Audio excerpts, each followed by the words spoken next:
Ada yang mengatakan mengampuni dosa setahun berlalu dan setahun yang akan datang. Masya Allah, kalau setahun yang akan datang sudah diampuni dosa, berbuat dosa aja. Itu ada sendal di depan bagus-bagus, ambil nanti. Ya, Masya Allah. Karena nggak dihukum, dan dia dihukum nggak dihitung. Nah, itu cara berpikir yang keliru.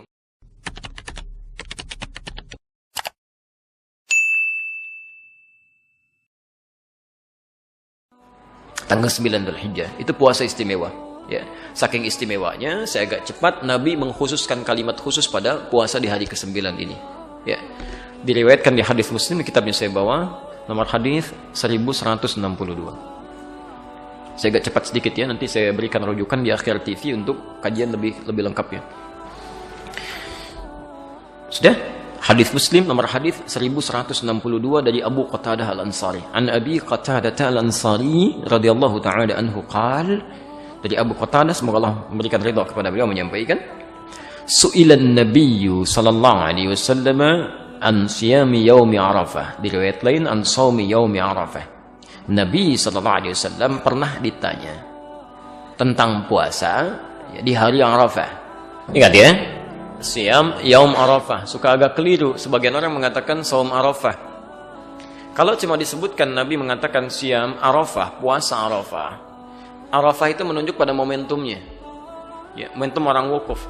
Jadi kalau bahasanya puasa Arafah, maka nggak ada penafsiran. Semua di seluruh negeri ini harus berpuasa bersamaan dengan orang wukuf. Jadi nggak usah ada penafsiran. Jadi begitu di Saudi misalnya wukuf sekarang, kita ikut puasanya di hari itu. Jelas ya? Itu kalau tidak menggunakan yaum. Tapi kalau menggunakan yaum itu disebut dengan dzarfuz zaman, ya. Huruf yang melekatkan sesuatu pada waktunya, bukan momentumnya. Menunjuk pada waktu. Ya. Di yaum itu menunjuk pada waktu. Maksudnya apa? Hadis ini ingin menegaskan puasa ini dilakukan bukan mengikuti momentumnya, tapi mengikuti waktunya. Ya. Waktu orang wukuf tanggal berapa?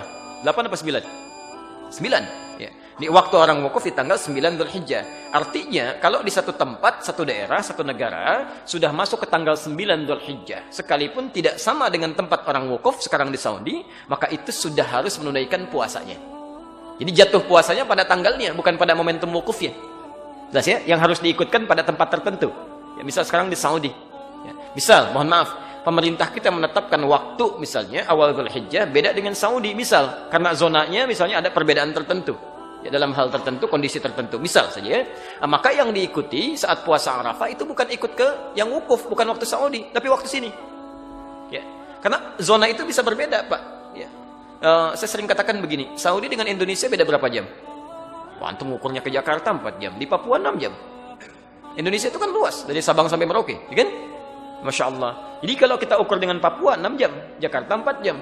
Nah, sekarang lihat begini misal, ini baru Papua ya, belum negara-negara lain yang bedanya cukup jauh. Ya, ketika Saudi menetapkan tanggal 9 Dzulhijjah, ya, misal maghrib di Saudi, misal jam 7, di Papua jam berapa? Jam 1. Udah jam 1 dari dini hari, di Saudi baru maghrib. Artinya ke Saudi ketika masuk misalnya waktunya jam subuh misal saja jam 5. Jam 5 di Papua udah siang. Udah siang, bahkan sebagian sudah beda waktu. Yang jadi persoalan misalnya kalau Saudi duluan, Saudi sudah tanggal misalnya 9 Dzulhijjah rahmakallah. Di sini sebelumnya. Bisa terjadi. Jadi begitu sana sudah masuk maghrib, di satu tempat misalnya baru masuk ke awal tanggal 9. Ya, baru mau subuh gitu kan itu belum nyambung, waktunya berbeda. Dari segi penunaiannya, ini kaidah. Dan di sini sepakat, bahkan ulama-ulama di Saudi pun memberikan fatwa.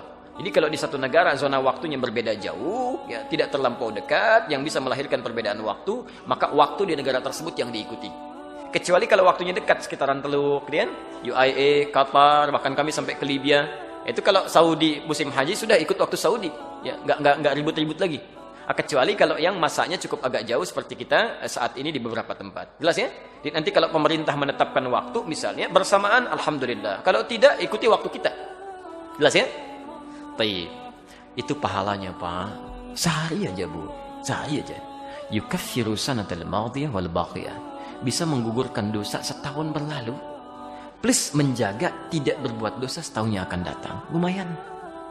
Anda puasa sehari, dosa setahun gugur. Setahun, Pak. Yang hari ini aja belum tentu diampuni. Ini setahun. Masya Allah. Dia. Dan yang paling menarik bahasanya, lihat cara menerjemahkannya, ada sementara, mohon maaf yang keliru menerjemahkan. Ada yang mengatakan mengampuni dosa setahun berlalu dan setahunnya akan datang.